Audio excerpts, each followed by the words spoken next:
Құрметті Тараз қаласының тұрғындары, шын мәнінде мен өздеріңізге бір қайырлы күн келіп отыр. Қазіргі жағдайға байланысты індеттің күннен күнге өршіп бара жатқандығы осы бізді қатты толғандырып отыр.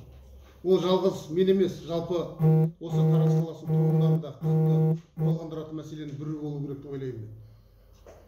Жағдай біз ойлағандай емес, күн өткен сайын күшейіп, ауырған адамдар саны көбейіп, кейбір азаматтар мен азаматшаларымыз, Тараз қаласының тұрғындары өздерінің жақындарынан, бауырларынан, ағайындарынан, құда жекжаттарынан айырылып жатқаны мәлім. Оны жасыра алмаймыз. Сондықтан біздің тарапымыздан істеліп жатқан жұмыстар бар. Дегенмен де жалғыз адам оны жасай алмайтын нәрсе. Оны көп болып, осы Тараз қаласының тұрғындары болып, өзіңіздің, ағайыныңыздың, отбасыңыздың, туыстарыңыздың жағдайын ойлайтын кез жетті. Күннен күнге өршіп жатқан індет, ол ауыр індет болып жатқан жағдайы бар. Қазір өздеріңіз білесіздер, больницаның барлығы тола, халық дәрі-дәрмек мына күнделікті алып жатқан. Әр аптеканың алдында топырлаған қарапайым халық осыны бір көзбен қарау керек. Қазір айтып жатырмыз, ойын-сауық орталарын, кафе-ресторандарды тоқтатып жатырмыз. Моншаларды тоқтатып жатырмыз. Үлкен сауда орындарын тоқтатып жатырмыз. Бұлардың барлығын сіздерге бір қиянат жасайық деген оймен жасап жатқан тіршілік емес. Сіздер дұрыс түсініңіздер. Адамның ағысы көбейіп бара жатқанын айтуымыз керек. Осыған кішкене қатты көңіл аударуларыңыз керек. Бұны кезінде біз күлкіге айландырдық. Бұл індет жоқ екен ғой, бұндай болып жатқан жоқ, қолдан жасалып жатқан тіршілік сияқты болған. Жоқ, ондай емес. Сондықтан сіздермен біздер бірлесе жасауымыз керек осының барлығын. Азаматтарымыздың денсаулығы күннен күнге алаңдатып бара жатқан жағдайы бар. Мен қала әкімі есебінде және осы Тараз қаласының тұрғыны есебінде мен сіздерден өтінемін.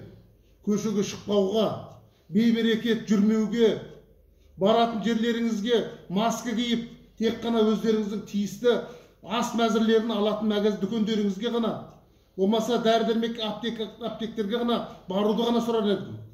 Болмаса той-томалаққа, құдалыққа, асқа барғанды тоқтату керек. Үйдегі отбасында туылған күн сияқты, той сияқты, беташар сияқты, тағы да нәрселердің бәрін тоқтата тұру керек. Бұл күнде саябыр сөйді ғой, бұл күнде тоқтайтын шығар, бітетін шығар деп отырмыз. Сондай үмітпен қарап отырмыз бәріміз. Сондықтан сіздермен бірлесе жасауымыз керек. Құрметті ағайындар, Тараз қаласының тұрғындары. Мен айтар едім бүгінгі. Мен де үлгі болып, тұратын жалпы Тараз қаласының тұрғындары да үлгі болып, Тараз қаласының тұрғындары оның ішінде көбіне үлгі болып, басқаларға бір өнеге болатындай іс жасайық. Көшеге шықпай, қазір көріп жатсыз, қарияларымыз 60-тан асқан, мінекей 70-ке, 80-ге келген қарияларымызға қанша кетіп жатыр. Ол індет тоқтап қалып жатқан жоқ. Басынан бастап айтылып жатқан нәрсе болатын. 65-тен асқан қарт қарияларымыз үйден шықпаса екен деген. Қарт қарияларымыздың өздері үлкен бала-шағаларына тоқтау салу керек, тоқтау айту керек. Шыға бермеңдер көшеге. Ол қария қарттарымыз өзінің бала-шаға немере шөбелерін ойлау керек. Не үшін мінекей? Балабақшаның бәрі жабық тұр. Онда біз қиын екенін түсініп отырмыз. Мектептер мінекей ОБТ тапсырды кешегі күнге. Ол да қиын екенін білеміз. Бірақ осыған тосқауыл қоятын сіздер мен біздер барлығымыз бірлесе. Сондықтан мен айтар едім, бүгінгі күнге үлгі болатын. Сіздер де осы жұмысты ары қарай бізбен бірге жалғастырыңыздар.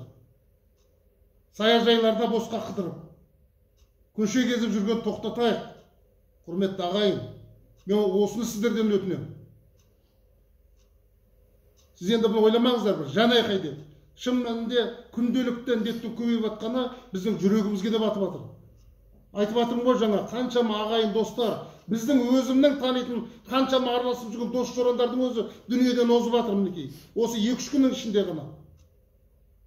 Соған көңіл аударыңыздар. Ағайын туғанның бәрі аман болсын десек, бірлесе, жұмыла көтерген жүк жеңіл деген сөз бар. осыны бірлесе атқарайық, құрметті ағайындар. Ауырмайық.